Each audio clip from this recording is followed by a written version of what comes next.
Shriram Samarth नामस्मरणाची support system भाग क्रमांक 105. श्री महाराजांच्या आज्ञेचे पालन हाच परमार्थ. श्री रामभाऊ जोशी यांनी लिहिलेला चैतन्य स्मरण 1998मधील अतिशय सुंदर लेख आपण पाहूयात. श्री महाराजांच्या बरोबर गोंदवल्यास 100-500 मंडळी नेहमीच असायची. त्यामध्ये गरीब, मध्यमवर्गीय, श्रीमंत, जमीनदार, निवृत्त, नोकरदार होते. तसेच साधक, मुमुक्षू, योगी, शास्त्री, पंडित, विद्वान, कीर्तनकार, प्रवचनकार, वेदव्यासंगी, याज्ञिकी असे सर्व थरातील लोक होते. कोणी व्याधीग्रस्त, रोग निवारण्यासाठी म्हणून यावायचे, तर काही कुटुंबवत्सल मुलीच्या विवाहाची चिंता दूर व्हावी, मुलांच्या भवितव्याची काळजी कमी व्हावी असा हेतू बाळगून यायचे.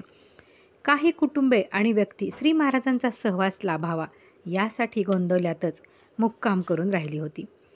श्री महाराजांनी नेमून दिलेली उपासना आणि सेवा हाच त्यांचा दिनक्रम. अक्षरशः हजारो लोक त्यांच्या संगतीला आले, राहून गेले, परंतु यातील प्रत्येकाशी त्यांनी निकटचा संबंध प्रस्थापित केला. अत्यंत प्रेमाने विचारपूस केली, हवे नको ते पाहिले. मात्र गोंदवल्यास येणाऱ्या प्रत्येक माणसाला भगवंताच्या निष्ठेचे म्हणजेच नामाचे महत्त्व सर्वतोपरी पटेल आणि तो चांगला नामसाधक बनेल यासाठी अहोरात्र प्रयत्न केले. खऱ्या परमार्थाबद्दल लोकांच्या ठिकाणी निष्ठा निर्माण केली, वाढवली आणि ती निष्ठा अखंड जोपासली. श्री महाराजांची आज्ञा म्हणून अशी निष्ठा ज्यांनी अखंड सांभाळली त्यांना श्री महाराजांनी अखेरीस भगवंतापर्यंत पोहोचवले.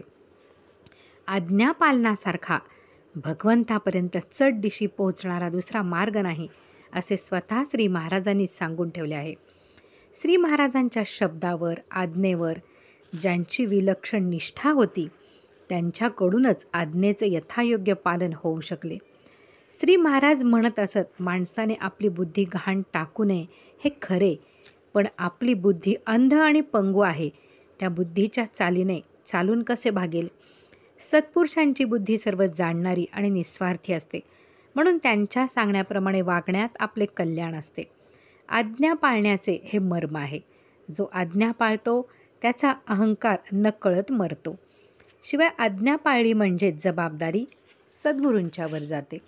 म्हणून त्यांची आज्ञा म्हणून नाम घ्यावे, त्याने राम लवकर भेटतो असेही श्री महाराज सांगतात.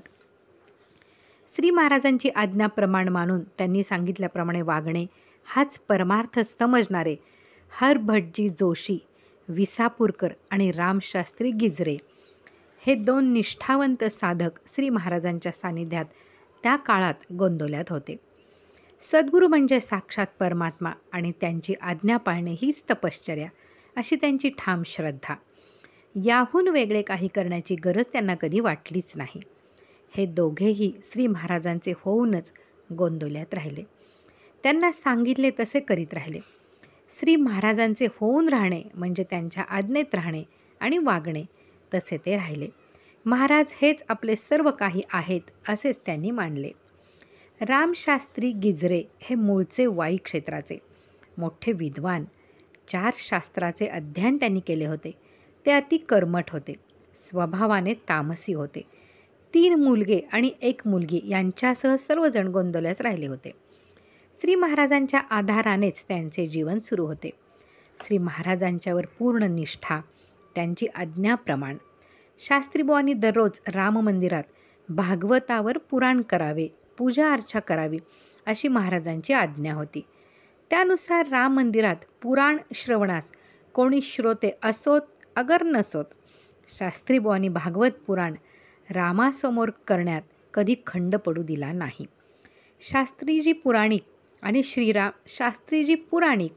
श्रीराम श्रोते, पण पुराण कथन मात्र तन्मयतेने सुरू असायचं. रामशास्त्री तामसी होते, तेवढेच विनम्र होते. स्वभावातील हा एक वेगळा पैलू म्हणावा लागेल. शास्त्रीजी गोंदवल्यात होते. वेदविद्या पारंगत म्हणून, विद्वान म्हणून त्यांना थोडीफार प्रतिष्ठा होती. कर्मठ आणि तामसी अशी त्यांची ख्याती असल्याने लोक बिचकून असायचे. गावात, राम मंदिरात, धर्मशाळेत, माणगंगेला असा त्यांचा संचार असायचा. परंतु श्री महाराजांच्या दर्शनासाठी किंवा अन्य काही कारणासाठी कधीही 4 चौघात किंवा महाराज बसले असतील तिथे बेधडक जाण्याचे धाडस त्यांनी कधी केले नाही. श्री महाराजांच्यासारखा अधिकारी सत्पुरुषाच्या समोर जाणे, बोलणे आणि नमस्कार करणे हे जणू त्यांना औद्धत्वाचे वाटत असावे. गोंदवल्यात असा परिपाठ होता की रात्री सर्व कार्यक्रम आटोपल्यावर धर्मशाळेत किंवा अन्यत्र कुठे झोपण्यात जाण्यापूर्वी प्रत्येकजण श्री महाराजांच्या खोलीत येऊन नमस्कार करून जात असे. रामशास्त्री गिजरे यांचाही याला अपवाद नव्हता. ते दर्शन घेत असत, पण वेगळ्या विनम्रतेने घेत असत. दर्शनासाठी ते कधी स्वतः खोलीत प्रवेश करायचे नाहीत. त्या काळात गोंदवल्यात विजेचा प्रकाश नव्हता. खेडेगाव सर्वत्र अंधार. त्यामुळे उजेडासाठी एक लहानसा मिणमिणता दिवा घेऊन रामशास्त्री दर्शनासाठी यावयाचे. ते उशिरा येत असत. तोपर्यंत बरेच स्त्री पुरुष खोलीत जाऊन दर्शन घेऊन परतलेले असायचे. शास्त्रीजी आले की खोलीच्या बाहेर एका बाजूला दिवा ठेवून तिथेच उकिडवे बसून राहायचे. किती वेळ बसायचे याला वेळेचे बंधन नाही. समजा मध्यरात्र झाली आणि आता कोणी दर्शनेच्छू येण्याची शक्यता उरली नसली तरी शास्त्रीजींच्या स्वस्थपणात कसलाही बदल घडून येण्याची चिन्हे दिसत नसत. नामस्मरण करीत ते शांतपणे बसलेले असत. खोलीत जाऊन दर्शन घ्यावे आणि झोपण्यासाठी धर्मशाळेत जावे असा विचार त्यांनी कधी केला नाही. त्यांचा एक नित्य नियम होता. तो असा की सर्वांचे दर्शन झाल्यानंतर श्री महाराज जेव्हा स्वतः विश्रांती घेण्याचा विचार करीत असत तेव्हा झोपण्यापूर्वी एकदा ते खोली बाहेर येत असत. ते येतील त्यावेळी त्यांचे दर्शन घ्यावयाचे. असा दर्शनाचा क्षण येण्यास कधी मध्यरात्र उलटून जायची तर कधीकधी पहाटे पहाटेपर्यंत खोलीबाहेर पडण्याची प्रतीक्षा करीत थांबावे लागावयाचे. महाराजांचे पाऊल खोलीबाहेर दिसले की पायावर मस्तक टेकवायचे आणि मुखाकडे न पाहता मान खाली घालून मिणमिणता दिवा उचलून चालू लागायचे. हा नित्यक्रम कोणत्याही ऋतूत यात कधी खंड पडला नाही. गोंदवल्यात पारमार्थिक जीवन व्यतीत करीत असतानाच सद्गुरूंवरील श्रद्धेची निष्ठेची पारख करणारा, कसोटी पाहणारा एक प्रसंग रामशास्त्रींच्या जीवनात निर्माण झाला. त्यातून ते तावून सुलाखून निघाले. ते केवळ श्री महाराजांच्या कृपेमुळे होय. घडले असे की गोंदवल्यात प्लेगची साथ सुरू झाली. त्यावेळी स्वाभाविकच गावकरी मंडळी घरेदारे सोडून शेतात माळावर छपरे बांधून राहावयास गेली. गाव निर्मनुष्य बनून गेले. त्याचवेळी श्री महाराजांना बाहेरगावी जाणे आवश्यक होते. धर्मशाळेत जी मंडळी राहत होती ती मंडळीही प्लेगच्या धास्तीने गाव सोडून जात होती. श्री महाराज बाहेरगावी निघाले तेव्हा त्यांनी रामशास्त्रींना बोलावून सांगितले की मुलासह तुम्ही धर्मशाळेत थांबावे, रोजची रामाची पूजा करावी, मुलांना तीर्थ द्यावे आणि अंगारा लावावा. सद्गुरूंची आज्ञाप्रमाण मानून रामशास्त्री धर्मशाळेतच थांबले. प्लेगाने पछाडलेले उंदीर धर्मशाळेत पडत होते. ते उंदीर टोपलीत भरून बाहेर नेऊन टाकण्याचे काम शास्त्रीजी करू लागले. असे 2-4 दिवस गेले आणि एक दिवस त्यांचा मधला मुलगा दिगंबर उर्फ बापू यास प्लेगाने पछाडले. एक गाठ उठली, अंगतापाने फणफणले. तो अंथरुणात पडून असला तरी शास्त्रीजी मात्र पूजेची वेळ होताच राम मंदिरात जायचे. पूजा यथासांग झाल्यावर तीर्थ व अंगारा घेऊन यायचे. हेच औषध. बाहेर लोकांना जेव्हा समजले तेव्हा काहींनी रामशास्त्रींना सल्ला देण्याचा प्रयत्न केला की वेडेपणा करू नका, मुलांना घेऊन शेतात राहायला जावे हे बरे. त्यावर रामशास्त्रींनी स्पष्टपणे सांगितले की महाराजांनी धर्मशाळेत थांबण्याची आज्ञा केली आहे. जे काही व्हायचे ते येथे होईल, येथून बाहेर निघणे नाही. पुढच्या 2 दिवसात बापूच्या काखेत दुसरी गाठ निघाली. ताप आणखी वाढला. रामशास्त्री राम मंदिरात पूजेमध्ये आणि बापू तापाने फणफणलेल्या अवस्थेत धर्मशाळेत, अशी अवस्था. तापामुळे बापूला शोष पडला. त्याच्या उशाशी पाण्याचा तांब्या भरलेला होता.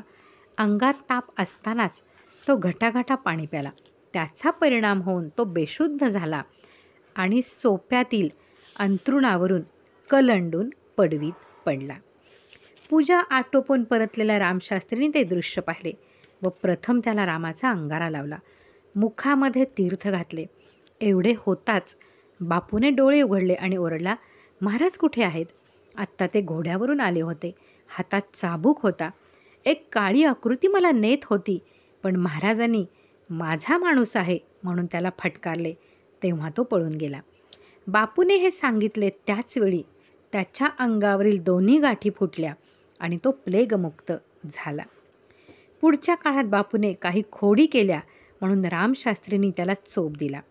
महाराजांना हे समजले तेव्हा रामशास्त्रींना त्यांनी बोलावले आणि सांगितले, बापू माझा हऱ्या रामोशी आहे. मुलांची काळजी तुम्ही करू नका. मी पाहतो, मारहाण करू नये. महाराज प्रत्यक्ष देहात होते तोवर रामशास्त्रींच्या मुलांचे संगोपन त्यांनी केले. मथू ही त्यांची मुलगी 3-4 वर्षाची लहान होती. महाराजांच्या अंगाखांद्यावर खेळली, त्यांच्याच पानात जेवली. महाराजांनीच मथूचा विवाह गोंदवल्यात हरभटजींच्या मुलाशी अण्णा भटजीशी लावून दिला. हा विवाह म्हणजे सालंकृत कन्यादान होते. रामशास्त्री गिजरे यांनी गोंदवल्यातच सद्गुरूचरणी देह ठेवला. त्यांची अंत्ययात्रा चालली असताना रस्त्यामध्ये मध्येच शेण पडले आहे असे महाराजांनी पाहिले. त्यांनी अंत्ययात्रा थांबवली, स्वतः हाताने शेण बाजूला केले आणि प्रवचन करून रामशास्त्रींचा आत्मा कसा आणि किती पुण्यवान होता हे सांगितले. आज्ञापालन आणि निष्ठा यामुळेच अखेरीस श्री महाराजांनी रामशास्त्रींना भगवंतापर्यंत पोहोचवले. मात्र भगवंतापर्यंत पोहोचवण्यासाठी आणि तेथे स्थिर होण्यासाठी जन्मास आलेल्या जीवाची जी पूर्वतयारी करून घ्यावी लागते, ती तयारी महाराजांनी रामशास्त्रींच्या जीवाकडून करून घेतली होती. रात्रीच्या वेळी दर्शनासाठी खोलीच्या बाहेर तासनतास बसवून ठेवून शास्त्रीजींच्या ठिकाणी त्यांनी पराकोटीची नम्रता बाणवली. तामसी स्वभावाला छेद दिला.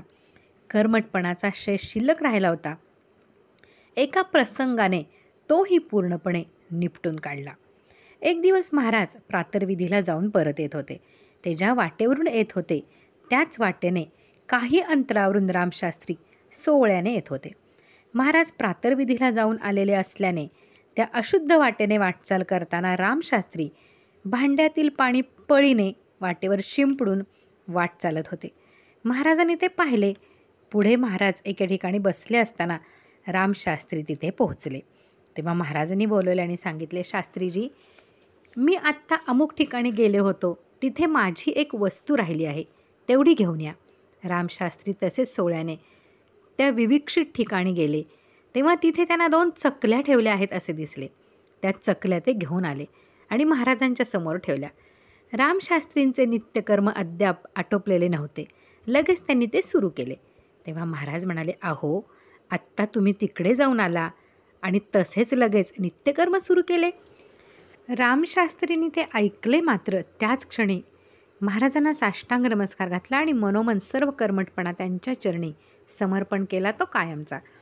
असा हा गुरूंची आज्ञाप्रमाण मानणारा रामशास्त्रींचा पवित्र आणि श्रद्धावान आत्मा श्री महाराजांनी अखेरीस रामरायाच्या स्वाधीन केला.